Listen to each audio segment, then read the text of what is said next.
Today, we have all become aware that the earth is fragile. I think in this century, the most inspiring element for architecture will be the fragility of earth. It's not about morality, it's about necessity. Renzo Piano. In an age of rising carbon emissions and pollution, society has begun to implement changes in architectural practices in order to counter these negative trends. This movement has universally been coined as sustainability. These same principles carry over into the language of architecture and have manifested themselves in the form of material recycling, green area preservation, topographical integration, renewable energy, and energy efficiency. A contemporary paragon of this modern style can be seen in the 2008 reconstruction of the California Academy of Sciences, designed by Renzo Piano. As the largest recipient of the Platinum LEED certification to date, according to Joe Mabel, the new California Academy of Sciences building is the complete representation of the tenets of modern sustainable architecture, best exemplifying both its praises and criticism. According to Mass Design Group, the Academy was founded in San Francisco in 1853. The institution was conceived with the simple goal of surveying the new state of California and unifying rare and rich natural museums. 2 decades later, it adopted its current name and began conducting research while operating as a museum to educate visitors about the natural world. The museum rapidly gained popularity. However, the lack of cohesion between the new facilities hindered advancements in the Academy's research programs and museum activities. By the 1990s, the attendance was dropping by about 4%, and the Academy was seeing distressing numbers.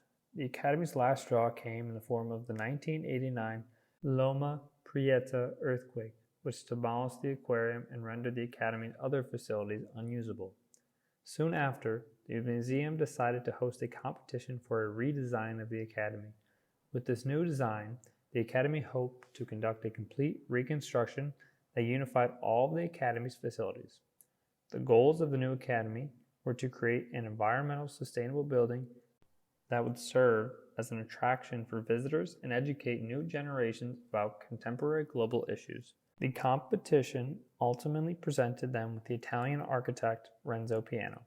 According to Renzo Piano, the concept stemmed from the idea of a roof that resembled a piece of the park flying, and to utilize natural light and transparency to facilitate awareness of one's presence within the Golden Gate Park.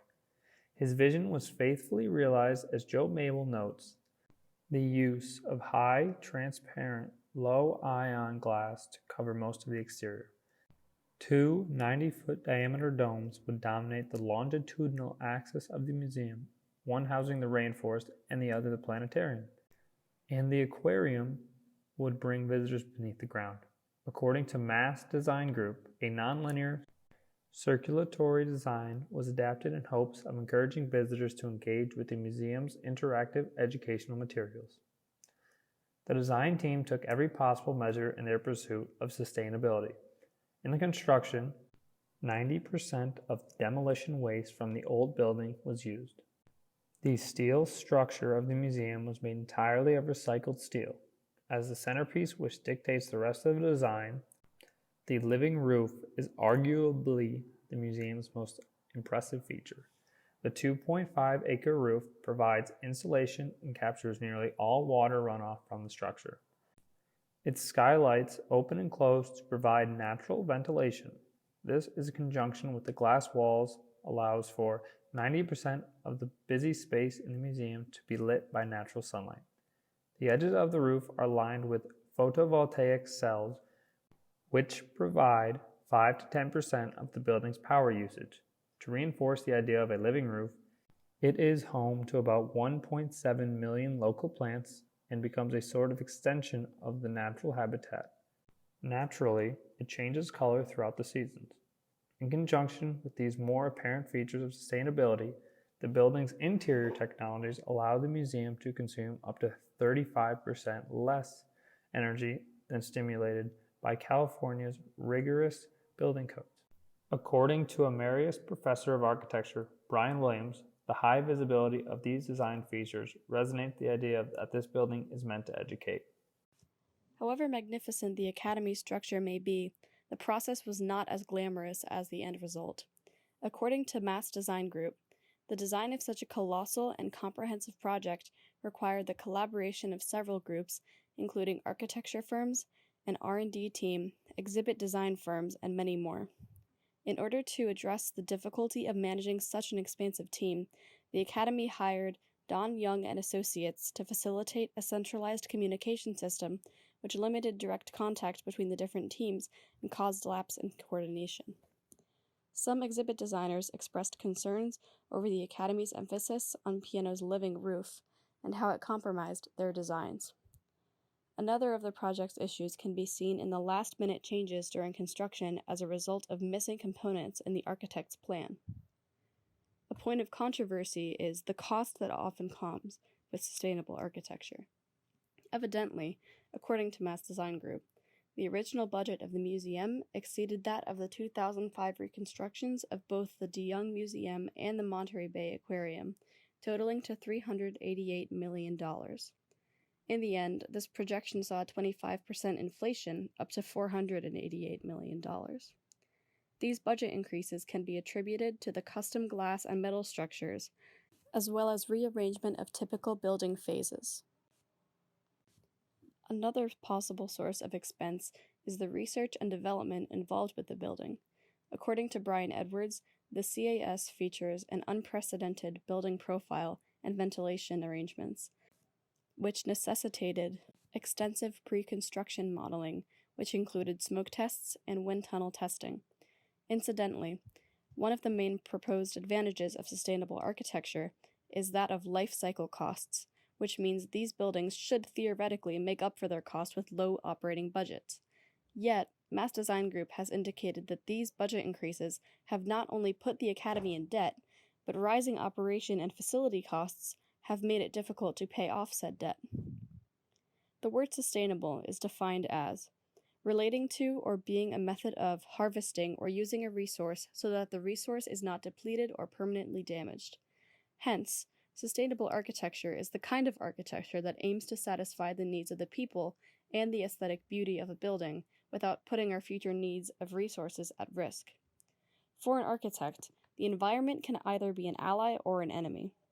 Utilizing the environment to push forward and enhance design rather than present obstacles to its execution is the core principle of sustainable architecture. Renzo Piano seems to have mastered this skill through the design of the California Academy of Sciences, but there are some issues with the concept and implementations of these designs. Sustainability's heavy reliance on expensive technology is something that has been criticized in projects of the same nature, and the construction of the Academy is no different.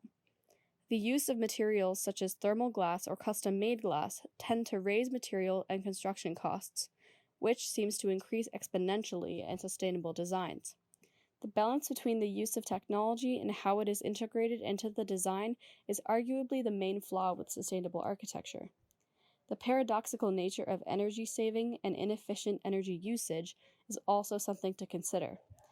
Adding active energy systems results in reduction in the energy used and hence reduces the overall cost. But due to the reduced cost, people will start using the energy less carefully, causing the consumption to increase, thus canceling out the initial saving in cost and energy. This phenomenon is known as the Jevons paradox and is something to consider when it comes to the validity of sustainable building.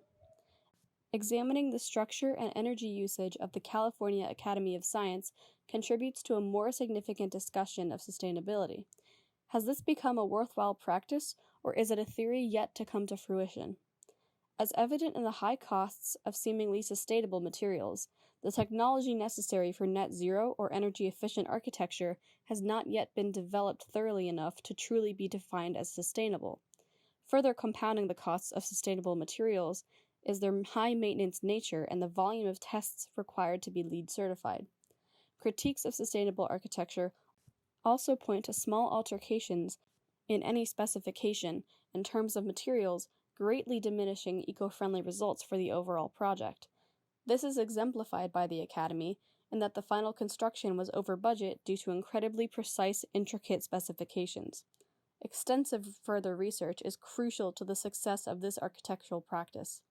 Regardless of the high costs and continual development in the practice of sustainable architecture, it can still be revered in its attention to the seemingly proliferating contingencies of environmentally conscious design. Renzo Piano's design is successful in the sense that it clearly conveys its intended purpose. The California Academy of Sciences merges seamlessly with the environment around it, perfectly exemplifying the core principles of sustainable architecture.